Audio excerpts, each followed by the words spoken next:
بسم الله الرحمن الرحيم الحمد لله نحمده ونستعينه ونستغفره ونؤمن به ونتوكل عليه ونعوذ بالله من شرور أنفسنا ومن سيئات أعمالنا من يهده الله فلا مضل له ومن يضلل فلا هادي له ونشهد أن لا إله إلا الله ونشهد أن محمدا عبده ورسوله اللهم صل وسلم وبارك وترحم على سيدنا محمد وآله وأصحابه وأزواجه وذرياته وأهل بيته وإطرافه ومن تبعهم بإحسان اللهم اجعلنا منهم اللهم اجعلنا منهم ببعض فضلك وجودك وكرمك يا أكرم الأكرمين كما صليت وسلمت وباركت وترحمت على سيدنا إبراهيم وعلى آل إبراهيم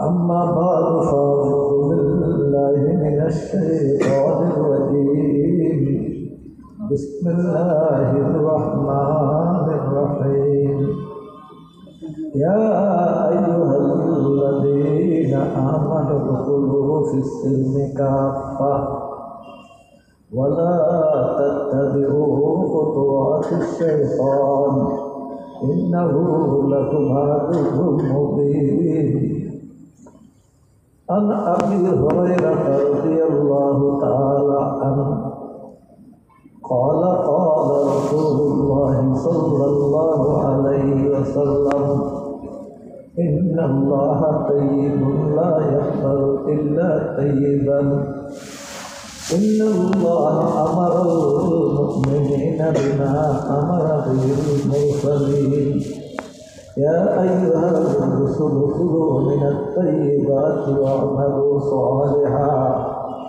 يا أيها الذين آمنوا كلوا من طيبات ما رزقناكم ثم ذكر رجلا أشعث أغبر يطيل السفر يرفع يديه إلى السماء يا ربي أن يستجاب له ملبسه حرام ومطعمه حرام صدق الله مولانا العظيم وصدق رسوله النبي الكريم ونحن على ذلك لمن الشاهدين والشاكرين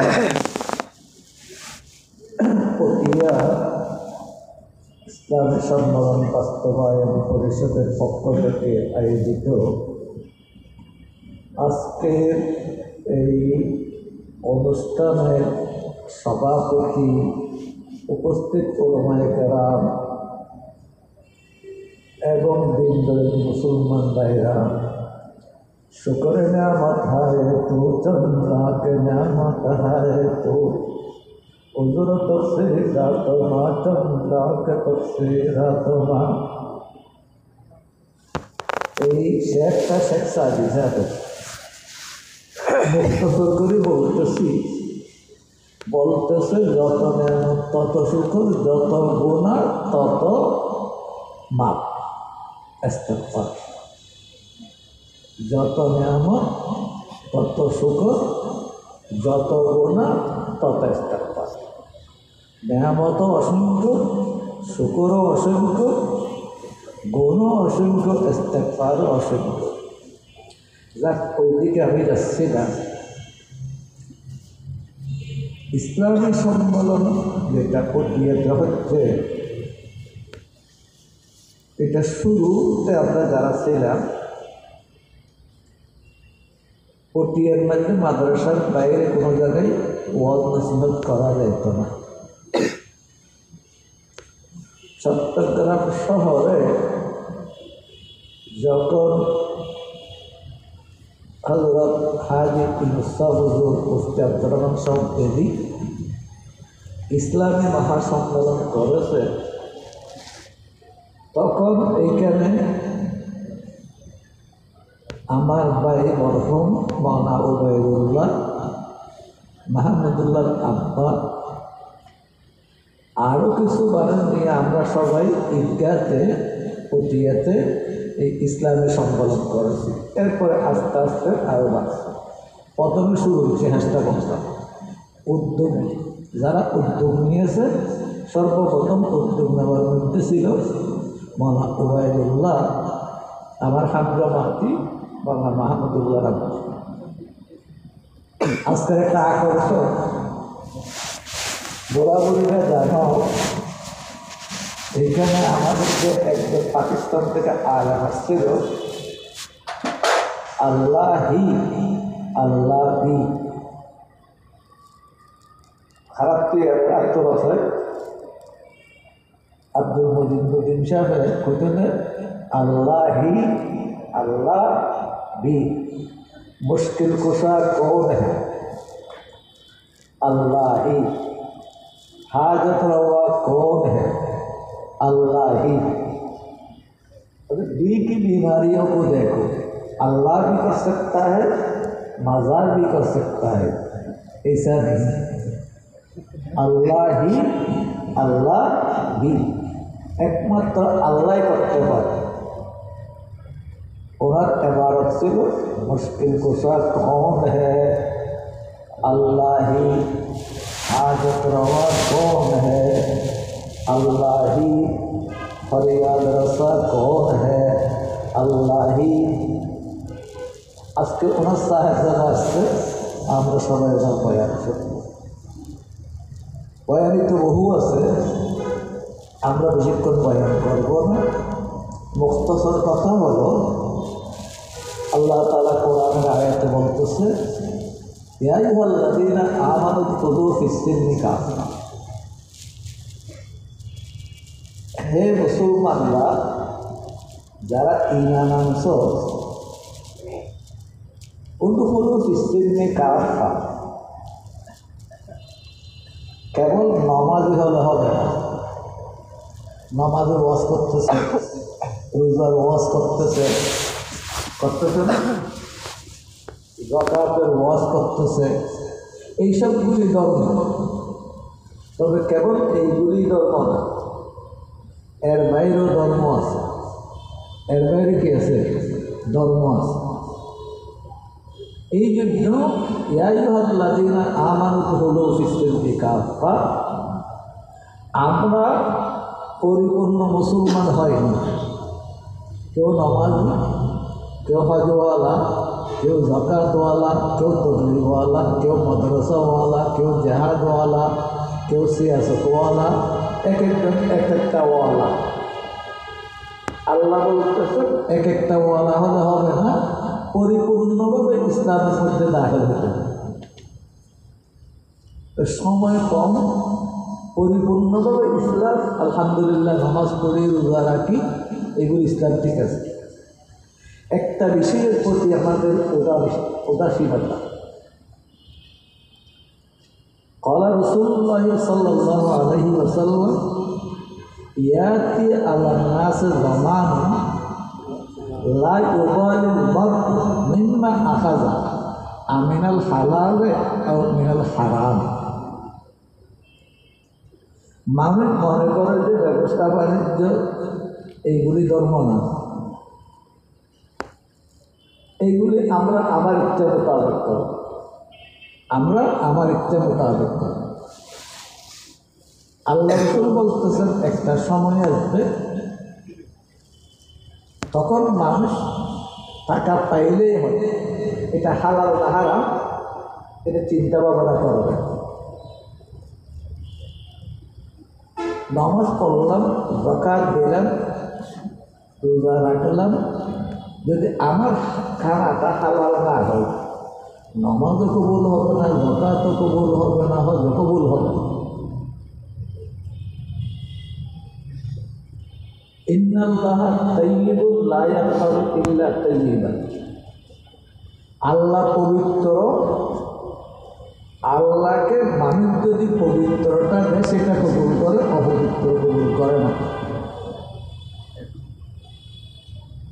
নামাজ তো তাহাজ্জুদ পড়তেছি, কিন্তু আমি হালাল হারাম দেখতেছি। ইন্নাল্লাহা আমারাল মুরসালিনা বিমা আমারা, ইন্নাল্লাহা আমারাল মুমিনিন বিমা আমারা বিহিল মুরসালিন। একই আয়াত, একই শব্দ নবীদেরকে যে ভাষায় বলছে মুসলমানদেরকেও একই ভাষায় বলছে। কোরআনের আয়াত ইয়া আইয়ুহার রাসূলু কুলু মিনাত তাইয়্যিবাত। এখানে আল্লাহ তাআলা সম্বোধন একজন রসুলকে বলেন, রসুল বহু বছর। ইয়া আইয়ুহার রাসূলু কুলু মিনাত তাইয়্যিবাত, এ আমার পয়গম্বররা সব পয়গম্বরকে বলতেছে কুলু মিনাত তাইয়্যিবাত, তোমরা কুলু মিনাত তাইয়্যিবাত, হালাল খানা খাইবে, ওয়া আমালু সালিহান, এবং নেক আমল করো। মুফাসসিরিনে কেরাম বলতেছেন কুলু ইয়া আইয়ুহার রাসূলু কুলু মিনাত তাইয়্যিবাত, হে রসুলগণ তোমরা হালাল খানা খাবা। কি খাবা? হালাল খানা খাবা। পয়গম্বরদেরকে তো সিবি দিল, জোর করলো হারাম খাবে, হ্যাঁ হারাম তো খাবে না, তো ওদেরকে কেন অর্ডার দিতে হচ্ছে কুলু মিনাত তাইয়্যিবাত? আমাদের দেশে বলে জিয়ে রে মারি বউরে শিখে, জিয়ে রে মারি বউরে শিখে, বউরে ওরে মাইলিয়ে, বউরে ওরে মাইলিয়ে দিয়ে সালন নষ্ট হয়ে যাবে, বউরে মারতে জিয়ে রে তুই নস্তা বউ সালন নষ্ট করতে। এইখানে আল্লাহ বলতেছেন আমার পয়গম্বররা তো হারাম খাবে না, তবে আমি আমার পয়গম্বরদেরকে যেইভাবে বলতেছি এইখান থেকে তোমাদের শিক্ষা দেওয়ার দরকার। পয়গম্বর তো দূরের কথা, সিদ্দিক আকবর রাদিয়াল্লাহু তাআলা আনহু ঘটনা বলি। ঘটনাটা সেই জগৎ হচ্ছে কিছু গোলাম ছিল, গোলামদেরকে বলে আজাদ করলেও করতে পারে, আরেকটা দলের সাথে চুক্তি করতে পারে। তোমাকে আজাদ করলাম না, তুমি যা ইচ্ছা তা করো, আমাকে মাসে এত টাকা দিচ্ছে, বাকিগুলি যা ইচ্ছা তুমি আপনার মার্জন বলে। ওনার সেই রকম একটা গোলাম ছিল, একদিন ওনার জন্য এইরকম যে মাসিক টাকা দেয়, এর মধ্যে কিছু কি আছে, দুধ আনছে, দুধ গুলি খেয়েছে। বলছেন এই দুধগুলি জিজ্ঞেস করেন না, ওই কি জিজ্ঞেস করবো, মাসি কিছু দাও, এটা তার অংশ। ওদের ঘটনা হয়েছে, আমি জাহিলিয়াতের যুগের মধ্যে গণনা করতাম, গণনা হলো আচ্ছা দায়িত্ব পালানো, শুভ হইব অশুভ হইব, এই ধরনের গণনা করানো আজুরি চাই না। এটা আমি আজুরি চাইছিলাম, এইটা পয়সা আমাকে দিয়েছে, আমি আপনাকে খাওয়াইব। এইটা বলার সাথে সাথে তুমি আমাকে আগে কেন বললো না? উনি গলার মধ্যে হাত দিয়ে বমি করছে, আবার ফ্যাক্টরি পানি পান করছে, আবার গলার হাত দিয়ে বমি করছে, দেখতেছে এখনো দুধের সাদা সাদা ভাব আছে। আবার পেট করে পানি খেয়ে আবার গাড়ির মধ্যে হাত দিছে, দেখতেছে এখন দুধের সাদা সাদা বার, বলতেছে এক কাপ দুধ খেয়েছেন এসের জন্য এমন কেন করতেছে। আপনি যতক্ষণ পর্যন্ত দুধের এখানে কোনো অংশ থাকবে, আবু বকরের দাম চলে যাবে, কিন্তু আমার পেটের মধ্যে ওই হারাম দুধ থাকতে পারবে। কেন? আমি আল্লাহ রাসূল থেকে শুনছি, আইয়ুমা জাসাদিন নাবাতা আইয়ুমা লাহমিন নাবাতা মিনাল হারাম ফাহুয়া আওলা বিন্নার। যে গোস্ত হারাম খানাদি বংশে, এই গোস্ত জাহান্নামে। আমি সিদ্দিক হয়ে জাহান্নামে যাব? নামাজ দোয়া সব ঠিক আছে, রোজা ঠিক আছে, তসবিহ তাহলিল ঠিক আছে, আমার খানাটা ঠিক নেই, পরিপূর্ণ ইসলামে আসলাম। আব্দুল্লাহ ইবনে উমর রাদিয়াল্লাহু তাআলা আনহু হাদিসের মধ্যে উনি বলতেছেন, قال رسول الله صلى الله عليه وسلم من اشترى ثوبا بعشرة دراهم تسعة حلال وواحد حرام لم يقبل صلاته ما دام على جسده। বলতেছেন আমি আল্লাহ রাসূলকে বলতে শুনেছি, একজন মানুষ যদি 10 টাকা দিয়ে 10 দিরহাম দিয়ে কাপড় কিনছে, 9 দিরহাম হালাল, 1 দিরহাম হারাম, যতদিন ওই কাপড় তার গায়ে থাকবে ততদিন নামাজ পড়লে নামাজ শুরু হবে। নামাজ পড়লে নামাজ ইসলামের পরিপূর্ণ দাখল হয়েছে। মানুষকে ডুবাইছে, আল্লাহর কাছে তো নামাজ কবুল হচ্ছে না, আল্লাহর কাছে নামাজ কবুল হচ্ছে না। আল্লাহ রাসূল বলছেন এমন একটা সময় আসবে, লা ইউবালি আমিনাল হালাল ওয়াল হারাম, এটা হারামের টাকা দিছে না হালালের টাকা দিছে। আমাদের সমাজে হারামের দ্বারা বিভিন্নভাবে হারাম আছে, বিভিন্নভাবে হারাম আছে। এক ধরনের হারামের কথা এখন মানুষ বুড়ো গেছে, এইটা হলো বোনের তরকা দেয় না, কার তরকা দেয় না, বোনের তরকা দেয় না। যেখানে বলে যখন মিস্তাহাজুল হুসাইন বলছে বোনের তরকা দেয় না, পটিয়ার মুফতি আজমল সাহেব বলেছে আমার কোনো খলিফা, আমার কোনো মরিদ বোনের তরকা না দিলে তার খেলাফত বাতিল, তার মুরিদগিরি বাতিল।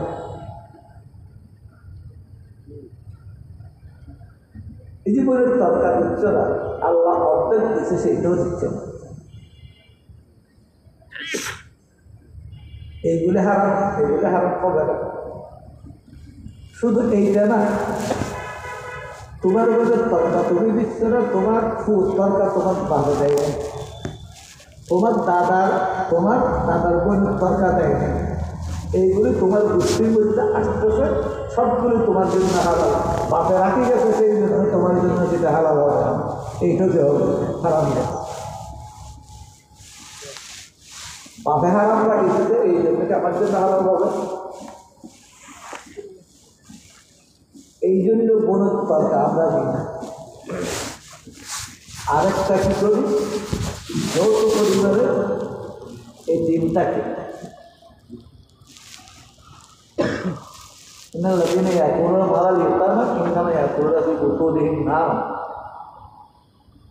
আল্লাহ তাআলা বলতেছেন এই দিনের মাল যারা খাবে ওরা আগুনের আঙ্গার খাইতেছে, বাইহুত রয়ে গেছে, ওর মালামাল এদিক সেদিক নষ্ট হচ্ছে, খেয়ে ফেলতেছে। যৌথ ফ্যামিলিতে আছে, যৌথ ফ্যামিলিতে থাকার পর বড় ভাই ছোট ভাই ইনচার্জ করে, যার হাতে কারবার আছে, যাদের কারবার নাই তাদের সাথে কি করে না, ইনচার্জ করে। বাবু ইনচার্জ করে না, বাবু কি করে না, ইনচার্জ করে।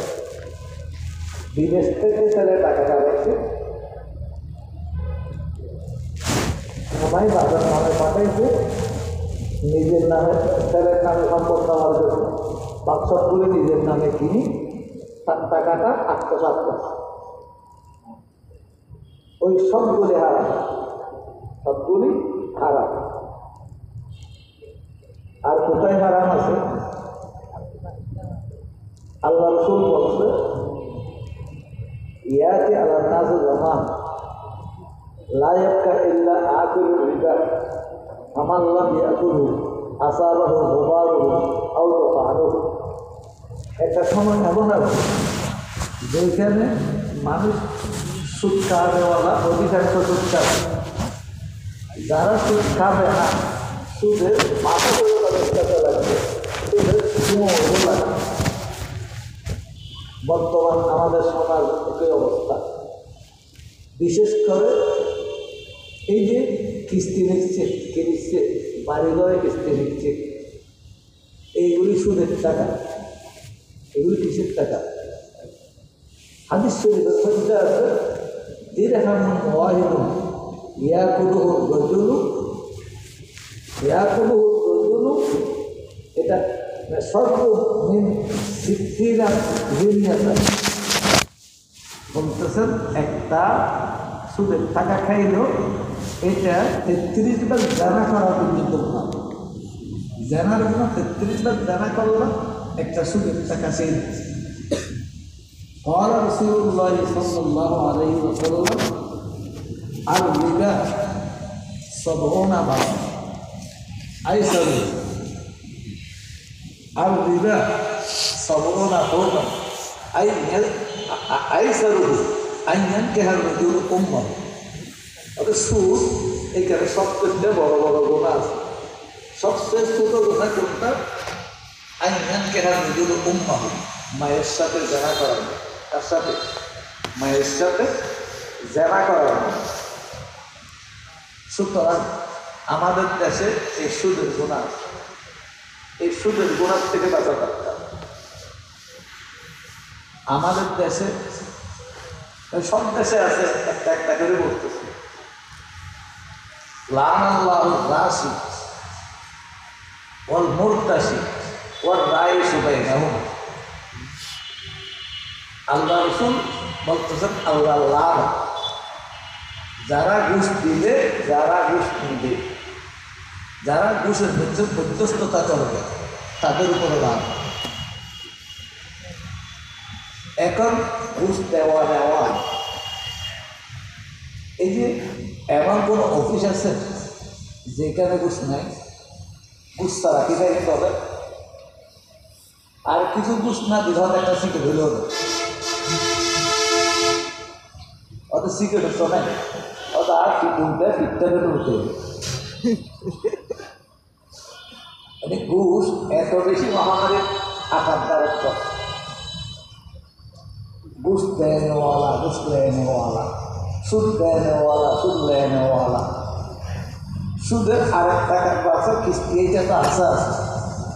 আরেকটা সুদের এই যে জমিন বন্ধক দেয়, কি বন্ধক দেয়? জমিন বন্ধক দেয়, দোকান বন্ধক দেয়, এইটাও সুদ, এইটাও সুদের মধ্যে পড়ে।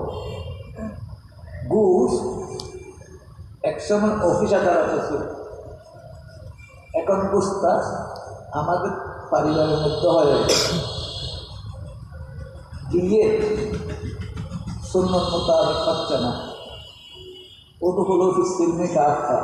বিয়ে সেইটা ধর্ম না, বিয়ে ধর্ম কি ধর্ম না। বিয়ের মধ্যে মেহেদি অনুষ্ঠান, মেহেদি অনুষ্ঠান। আগের জমানায় মেহেদি অনুষ্ঠান ছিল না, ওই সময় কি স্যারেরা অসুবিধা হয়েছে? হ্যাঁ, সবচেয়ে বড় যে ঘুষের কারবার সেইটা হলো যৌতুক নেওয়া। কি নেওয়া? যৌতুক নেওয়া। যৌতুক যিনি দিচ্ছে উনিও ঘুষ দিচ্ছে, যে ছেলে যৌতুক নিচ্ছে উনিও ঘুষ দিচ্ছে। হাদিস শরীফ তো আছে, রাসূলুল্লাহ সাল্লাল্লাহু আলাইহি ওয়াসাল্লাম বলছে, ছেলে অরিনা করার, ছেলের কি করাবে?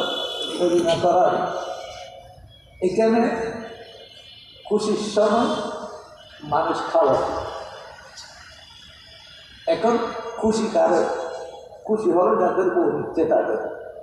এই জন্য শরীয়ত মোতাবেক যে বউ নিবে তাকে খাওয়ানো দরকার। ইয়ে জুলুম হচ্ছে মারানো সারার গা, কাকে খাওয়াইতে হচ্ছে। আরো এই আইটেম দিতে হবে, এই আইটেম দিতে হবে, এই আইটেম দিতে হবে, এইগুলি যারা বিয়া হচ্ছে বড়রা করতেছে, বড়দের কারণে গরিবদেরকেও বিয়ে দেওয়ার সময় যথার্থের টাকা মাগে মাগি, যথার্থের টাকা দিয়ে বিয়ে দরকার। এটা দিন ওগুলো ফিসফিল্মে কাজ পাবে। এইগুলি ধর্ম না, কেবল ধর্ম নমাজ পড়ার নাম ধর্ম।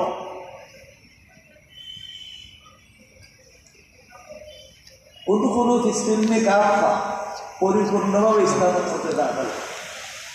قال رسول الله صلى الله عليه وسلم التاجر الصادق الصدوق الأمين مع النبيين والصديقين والشهداء مع النبيين والصديقين والشهداء।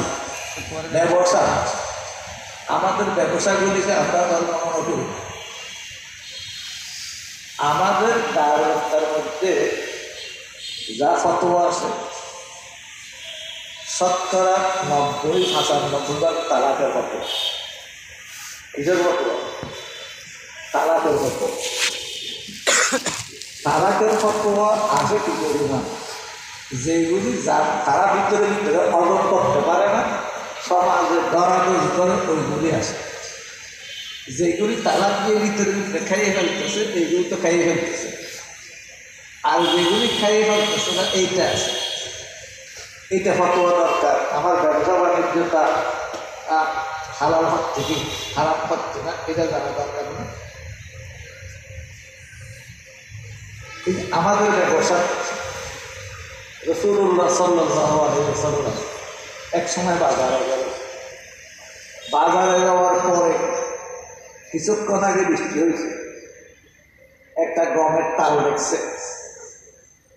দেখলো যে ভিতর উপরে কোনো বৃষ্টি দেখা যাচ্ছে, ভিতরে হাত ঢুকেছে, ভিজাগুলি দিছে আর শুকনাগুলি উপরে। এটাকে কি বলে বাজার? আমাদের সৌদাগররা বাজার দিচ্ছে কি দিচ্ছে না, মিথ্যা কথা বলতেছে, এতটা নিচ্ছি না, এইটা বলে মিথ্যা কথা বলছে। আর তুজ্জার ইউসার ইয়মল কিয়ামতে তুজ্জার, ব্যবসায়ীরা নবীদের সাথে থাকবে সত্যবাদী হইলে, অসৎভাবে হইলে ওরা ফাদিকদের সাথে হাসর হবে। সেই জন্য ব্যবসার মধ্যে 1 নম্বর মাল বলে 2 নম্বর মাল চালাইতে, 3 নম্বর মাল চালাইতেছে, সিন্ডিকেট করে জিনিসের দাম বাড়াই দিতেছে। এই সবগুলির কারণে ডাক্তাররা 2 নম্বরই কাজ করতেছে। কিসের দরকার নেই, পরীক্ষার দরকার নেই, ওই নিজে কিছু পাইবে এই জন্য পরীক্ষা দিচ্ছে। এইগুলো ধর্ম না। ওষুধ একটা রাখলে আবার সেটা রাখতেছে, রুগীকেও মারতেছে, নিজেও মারতেছে। উকিলরা যা মামলা মোকদ্দমা করতেছে, নিজেও মিথ্যা বলে আরেকজনকে মিথ্যা শিখেছে, আরেকজনকে মিথ্যা শিখেছে। মিথ্যা বলা বড় পাপ এবং জালেমের পক্ষ নিচ্ছে। এইগুলি ইসলাম না, এইগুলি ধর্ম না, এইগুলিও তো ধর্ম। এই জন্য ওকালতি পেশা মিথ্যা, অধিকাংশের মধ্যে মিথ্যা রাজ করে। উকিলরা থাকলে আল্লাহর ওয়াস্তে মাফ করবেন। মাস্টাররা, মৌলবীরা, যারা সরকারি অফিসে আমরা চাকরি করি, সময় ফাঁকি দিই, কাজ ফাঁকি দিই। ওয়াইলুল লিল মুতাফফিফিনা আল্লাযীনা ইযা ইফতারু আলা নাসি ইস্তাওফু ওয়া ইযা কালুহুম আও ওয়াজানুহুম ইয়াখসিরুন। আল্লাহ বলতেছেন, নেওয়ার সময় বেশি নিলাম মাফি, দেওয়ার সময় কম দিলাম, এদের জন্য শাস্তি। যারা সরকারি চাকরি করি, বেসরকারি চাকরি করি, ডিউটি ফাঁকি দিলাম, ধর 8টায় স্কুলে যাওয়ার কথা 12টায় গেলাম, 1টায় আসার কথা 12টায় চলে আসলাম। এটা আমি ডিউটি কম দিলাম, বেতনটা পোড়া নিলাম, এটা হারামটা হারাম। আমি সময় কম দিলাম, বেতনটা পোড়া নিলাম, ওইগুলো বিল হচ্ছে না। এই জন্য এই যে আমরা যারা চাকরি করি, পাবলিক চাকরি করি অথবা সরকারি চাকরি করি, সময় কম দিলাম, বেতনটা ফুল নিলাম, এইগুলি হারাম। এইগুলির থেকে বাঁচা দরকার। এইগুলিও দিন, কেবল নামাজ পড়ার দিন নাম দিন না, এটা দিন, এইটার নাম কেবল দিনটা হালাল হারাম বাঁচি চলা, সেইটাও দিন। আমি যে হাদিসটা বলছি এটার বক্তব্য তর্জমা। আল্লাহ রাসূল বলতেছেন দোয়া কবুল হওয়ার সব শর্ত পাওয়া গেছে, এরপরও দোয়া কবুল হবে। রজুলুন আশা আশা আকবার, একজন লোক সে সুবিচারী চলে, স্ট্যান্ডার্ড এক্সপার্ট করে চলে না, আল্লাহ তাআলা সুবিচারী চললে এদের দোয়া কবুল করে। ইউতুল সফর, যারা তিন ধরনের মানুষের দোয়া আল্লাহ তাআলা দেয় না, দাওয়াতুল মজলুম, মজলুমের দোয়া তারা দেয় না, মুসাফিরের দোয়া তারা দেয় না, মা বাবার দোয়া তারা দেয় না, তবলিগের সফর করে, জেহাদের সফর করে, হজের সফর করে, লম্বা লম্বা সফর করে, ইয়ার পরে এটাই আসমানের দিকে হাত তুললে আল্লাহ তাআলা হাত তারা দেয়। সাদত সালাবিরা এদের দোয়া কবুল হয়, লম্বা সফর করে এখানে দোয়া কবুল হয়, আল্লাহ থেকে কান্নাকাটি করি ইয়া রব্বি বারবার আল্লাহকে বলে। আল্লাহ বলে আমি তো দেওয়ার জন্য তৈরি, তোমার গালটা হারাম, আমি দিব দিকে মাথা আমল হারাম, মলবাসল হারাম, কবর দিয়ে দিল হারাম, কাপড়টা হারাম, খাইছে সেইটা হারাম, এবং সারা শরীর গঠন করছে হারাম দিয়ে, আমি দোয়া কবুল করবো কীভাবে? এই জন্য যদি আমরা হারাম হালাল বাঁচি না চলি, এইগুলিও ধর্ম। ধর্ম কেবল নামাজের নাম না, উদুখুল ফিসিল নিকাহ, পারিবারিক জীবন, সামাজিক জীবন। وقال الرسول يا رب إن قوم اتخذوا هذا القرآن مهجورا। কাল কিয়ামতে বাদে আল্লাহ রসুল বিবাদে উম্মত, আসামি উম্মত, বিচার হবে কোরআনের এবং বিচারক হবে আল্লাহ তাআলা। বলতেছেন হে আল্লাহ, আমার কওম, আমার উম্মত কোরআনকে কোনো মূল্য দেয়নি, কোরআন ছাড়া আর কিছুকে নিয়ে নিয়েছে। যদি কোনো গানের এখানে আজকে কোনো গান হইত, কোনো গাড়িকে টিকিট দিয়েও তো জায়গা পাওয়া যেত না, জায়গা পাওয়া যেত, কিন্তু বহু সময় এখানে মানুষ তো লম্বা করছে, মানুষ পাওয়া যায় কোরআনে শরিয়া। এই যে নামাজে কোরআন, নামাজে আছে কোরআন, মসজিদে আছে কোরআন, আমার বাড়িতে আছে। আগের মতো কি কোরআন আছে? আগে সকালবেলায় সবাই কোরআন পড়তো, এখন কোরআন আছেও পড়ে কিনা জানি না, কোরআনের উপর ময়লা জমে গেছে। কোরআন